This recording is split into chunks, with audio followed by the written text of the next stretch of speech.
Hi, everyone, and welcome back to the Spirit Daughter podcast. I'm Jill Winterstein, aka Spirit Daughter, and today we are continuing our house series with the 9th house.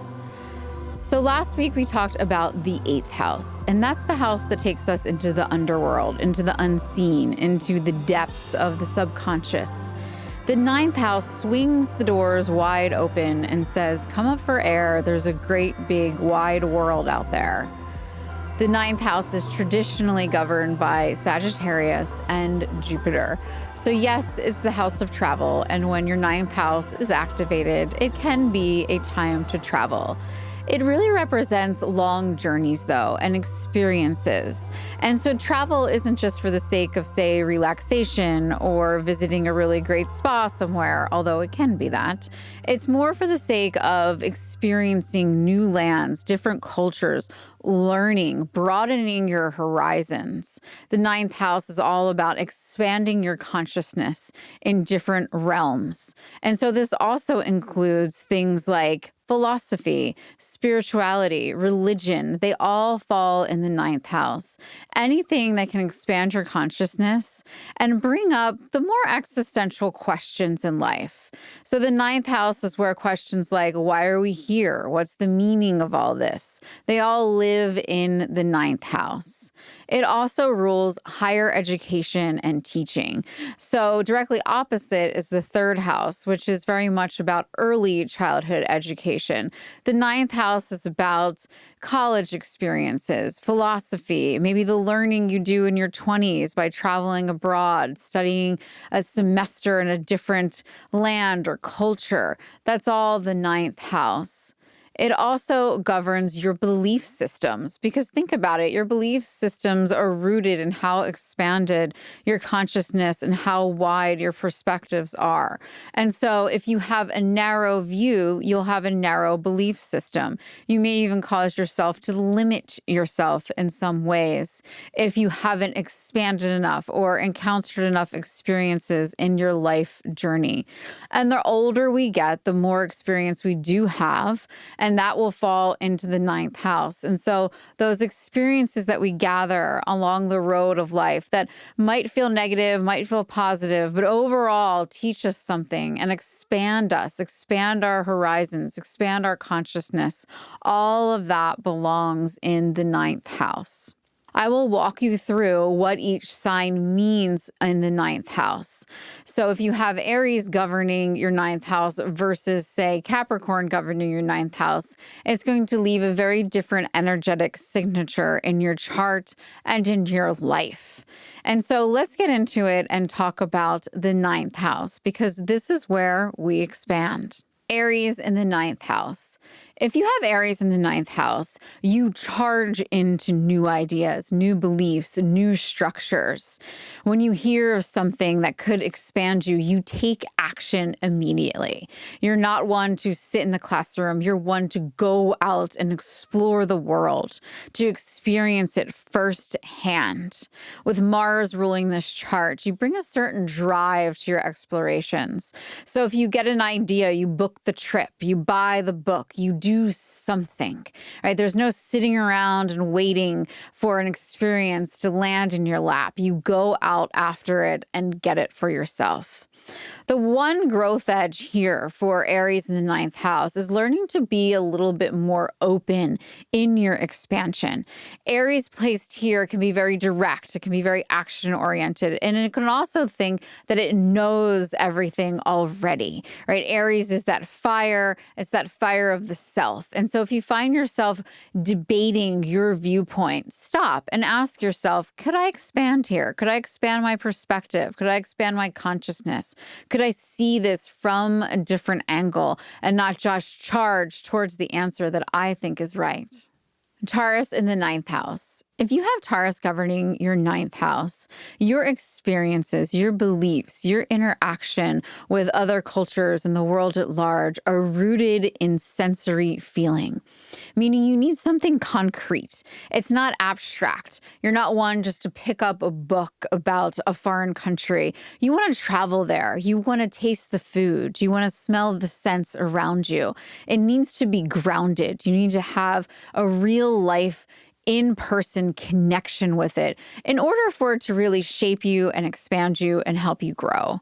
With Venus ruling this house, you're attracted to love and beauty. So oftentimes you'll find yourself traveling to places for the food, for the wine, for the beautiful waterfall or experience that it provides you, or even the way it opens your heart. You may find yourself creating a bucket list of places you want to see that make you feel something.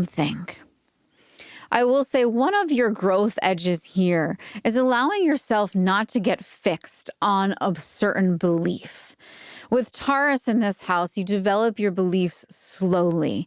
They become the foundation of your being, which is a beautiful thing, but you might hold on to them a little too tightly. It's important to remind yourself to allow your beliefs to evolve, just as you are evolving. Gemini in the ninth house. If you have Gemini ruling your ninth house, you have a naturally curious mind. You want to explore everything. You want to experience everything. And when you travel to places, you dive in. You read memoirs. You talk to people. You communicate with the people who live there. You want to know about different cultures. Your mind is already expansive and it moves very quickly. Mercury rules this house for you, and that's all about communication. So you love talking, you love communicating, and you make an excellent teacher. So you can stand on any platform and teach what you've learned. You can teach your philosophies. You can even teach spirituality. You might even end up writing a book because you have so much that just wants to pour out of you. One growth edge for you, though, is to really challenge yourself to stick with something. Your mind can wander from place to place, topic to topic, belief to belief. It can serve you well to focus on one belief, one topic, maybe one country for just a period of time so you really can sink into it and understand it at its depths. Cancer in the ninth house. If you have Cancer ruling your ninth house, travel, experiences, your beliefs, the story of who you are deeply connected to your family and your ancestral lineage. And so you may need to spend some time examining that, asking yourself, is this belief mine or have I inherited it from somebody else? And does it still ring true for me? Do I still want to subscribe to this belief or do I want to grow past it? With the moon ruling this house for you, you may find that your expansion, your travel, your willingness to travel, your willingness to open your mind goes in cycles. So there may be certain times where you want to go explore new lands. You want to open your mind. You want to expand. And there might be other times where you just want to stay at home, and that's okay. You might also find yourself traveling to places where your ancestors came from, really learning the culture of your past, learning the culture that you came from. It can bring great satisfaction to you and actually expand your mind and your perspective. You want to be careful, though, not to stay too connected to your comfort zone. With Cancer ruling this house for you, you might just want to stay home. You might just want to stay with what feels safe. But sometimes the best growth happens in the uncomfortable. It happens outside of our comfort zone, outside of what we know. So challenge yourself every once in a while to leave your shell and get a little uncomfortable. Leo in the ninth house. If Leo governs the ninth house for you, you bring your whole heart and sense of self into your travels, into your expansion, and even into your belief system. Your beliefs get really rooted into your sense of self, into who you are. And you love sharing your experiences with others with enthusiasm and charisma. You're the person who reads a book, gets inspired or empowered by it, and then buys 10 copies of it for their friends. You might even start a book club. You have the sun ruling this house for you. And so your beliefs are central to your identity. They're the core of who you are. They're a big part. And if any time you feel misaligned with your beliefs, it serves you well to go out and to experience new things, new travels, new people, experiences that can help you reshape the foundation of who you are. Your growth edge, though, here is understanding that sometimes people will have opposing beliefs. And so it can serve you well to understand that and be not so attached or fixated on your own belief system, and understand that sometimes people will disagree with you. Sometimes they'll have opposing beliefs. Sometimes they'll have different beliefs altogether that you might not even understand. And that's okay. It's not a personal attack on you or who you are. It's just that we live in a very wide world with a lot of belief systems and a lot of people with very different perspectives that we can all learn from. Virgo in the 9th house. If you have Virgo governing the 9th house, then you approach the big questions in life with detail, with analysis, with practicality. And so you have a very expansive mind, and you're willing to learn about different spiritualities, different belief systems, different perspectives, but you want everything to have a practical use. So it's one thing to learn something in philosophy. It's another thing to actually be able to implement it and use it in your life. And you want to be able to use everything you learn, whether it be from a book or from your travels. With Mercury ruling this house, it brings that energy of precision and analysis to everything you do. And so you want things, people, places to communicate directly with you. You want to understand them, and you want to understand the world we live in. If you have Virgo here, you might even be into spiritual practices, wellness practices like yoga, Ayurvedic medicine, things that can really bring practical use into your life, even astrology, tarot, but you want the practical side of it. So it's one thing to read your horoscope. It's another thing to actually understand what's really happening astrologically and then have a tool that helps you harness the energy. It's very important for you. I will say, though, your growth edge is understanding that not everything has an explanation. Not everything can be proven. Sometimes it's a beautiful thing just to allow magic to exist without having to analyze it or explain it. Libra in the 9th house. If you have Libra governing your 9th house, your big search for truth, it can involve ethics, it can involve humanity, the search for how we should all be treated equally, the balance of life, the harmony of life. So you may be attracted to many different perspectives that can shed light on this, many different belief systems, many different philosophies, or you want to understand it all. With Venus ruling this house for you, you're drawn to beautiful places. You're drawn to understanding harmony from different perspectives. And you take that all in and you infuse it into your belief system and your overall understanding of how the world and the people in it can work in harmony together. Your growth edge is taking a stand sometimes. So with Libra in this placement, you have this beautiful gift of being able to see the truth in many different perspectives. And so that can cause you to be a little bit indecisive at times and not take a stand for what you truly believe in. You understand that life isn't black or white. There are many shades of gray, and the truth can be found in very different ways in that shade of gray. And so it can serve you to challenge yourself at times to take a stand, to stand by a truth that resonates with you and your soul.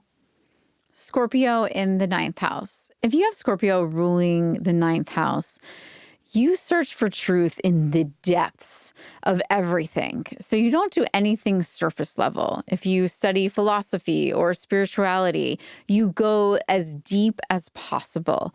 So this might get you interested in things like astrology or depth psychology or tarot or mysticism, or you might just deep dive into philosophies from different philosophers throughout the years. You don't do anything surface level when it comes to your belief systems or your understanding of spirituality and philosophy. With Mars and Pluto ruling this house for you, you may find that your expanded worldview or opportunities to expand your worldview really come out of crisis. So it's when everything falls apart. It's when you're in heartbreak. It's when something happens. That's when you find your depth. That's when you expand. That's when you go and search and travel the world and find your heart again if you lost it or it was broken. That's when you reconnect with your soul. I think it's important, though, to understand that you don't always need chaos or a crisis to be the catalyst for your expansion. You can simply decide that you want to expand, that you want to understand something new without having that catalyst, without having that crisis to push you forward. You can be your own motivator. Sagittarius in the ninth house. If you have Sagittarius ruling the ninth house, it's at home here. Sagittarius naturally rules the ninth house, and so does Jupiter. And Jupiter is the ruler of your ninth house, and that's the planet of expansion. And so you have an unquenchable thirst for knowledge. You love to travel. You'll travel across the world, sit with the teacher, soak up the knowledge, and then travel somewhere else to learn something new. You have no problem understanding that there's different perspectives, there's different lenses you can view the world through, and you want to see through all of them. With Jupiter ruling this house for you, there's a certain luck and abundance that comes through expansion, through travel, through learning. And so this might look like scholarships or invitations that almost seem magical. You're aligned with this energy of the ninth house, and it shows up over and over again for you. And the only thing you ever really have to do is say yes. The one real growth edge you have here is grounding your vision. And so you have a huge vision from all these experiences. You'll make an excellent teacher or philosopher or lecturer, but you need to ground that vision in something concrete. You can really go off into the abyss, into the ethers, into different realms, right? But that doesn't help anybody if you're kind of floating in the expansive space of the universe, right? You need to bring it down into concrete material you can transmit to others and help change their lives. Capricorn in the ninth house. If Capricorn rules your ninth house, you take the search for truth, the search for meaning, your belief systems very seriously. You don't just dabble in things. When you commit to a certain philosophy, maybe a spiritual practice, a belief, you commit for the long haul. Saturn is the ruler of your ninth house, and this can make things like travel and teaching feel like a responsibility. You may feel committed to them, but that may take the joy out of it as well. And so it can really serve you well to remember that some things are just for the sheer fun of it. Saturn ruling this house can almost make these things feel heavy. It might have even felt like higher education was an uphill battle for you, or maybe you had a slow but steady start to learning bigger ideas and bigger philosophies. Maybe you had a family that restricted your belief system or your world view.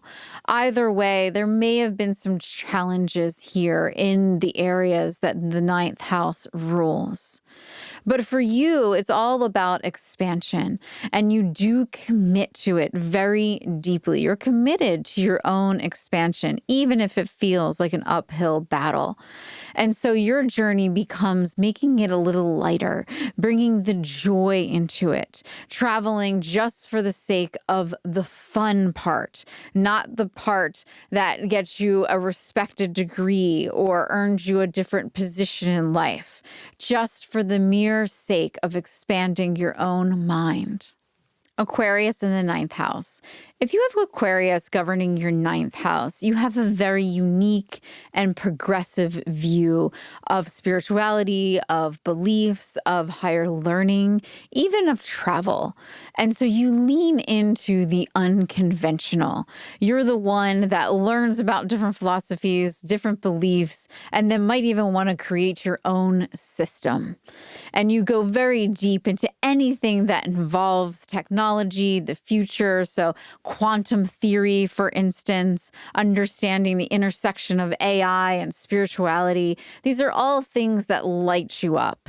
With Saturn and Uranus ruling this house for you, there is a propensity towards breaking the rules that you learned growing up. So you may have grown up in a certain religion or with a certain belief system, and then at one point you said, you know what, I've had enough of this. I'm going to go out and figure this part of life out on my own. And perhaps the people around you supported you, perhaps they didn't. Either way, you have a deep commitment and desire to figure it out for yourself. And that's a beautiful thing. Your growth edge, though, can be community. You can have a community around you that can explore different truths of the world with you, even if it doesn't agree with you, even if you understand something in a certain way that no one else can get. We still want to be in community. It still can serve you. It still can teach you different perspectives. And so reach out and find people who are seekers just like you. Pisces in the ninth house. If you have Pisces ruling your ninth house, it feels like home to you. Spirituality, belief systems, exploring expansive energies, traveling to new, beautiful lands. It all lights you up. It all brings you home to your intuition and expands it to a greater degree. With Neptune and Jupiter ruling this house for you, there's a dreamy quality to it, a mystical feel to your beliefs. You might read a book and feel like you're directly transmitting energy and knowledge from the universe. You may feel like you can channel wisdom when you write yourself or you teach. You teach from a place that comes from this connection you have with the universe. So again, if you stand on a stage and teach a philosophy, it feels like you're channeling that information, and you probably are. Your growth edge is discernment. Because you're so involved with everything, because you're so connected with everything, and you're connected with all kinds of beliefs and lands and poetry and music, it all speaks directly to you. You can find yourself immersed in everything, which is beautiful, until you find yourself in disagreement with it and you have to detach from it. And that can be the challenging part for you, because you merge so beautifully with everything and you understand the interconnected feel of the universe. You may find yourself subscribing to belief systems that don't actually align with your soul. And then the challenge becomes to detach from them and find yourself realigning with who you are and your infinite connection with the universe. And so there it is, the ninth house, the house of travel, the house of philosophy, the house of expansion, the house of how you search for truth in the world.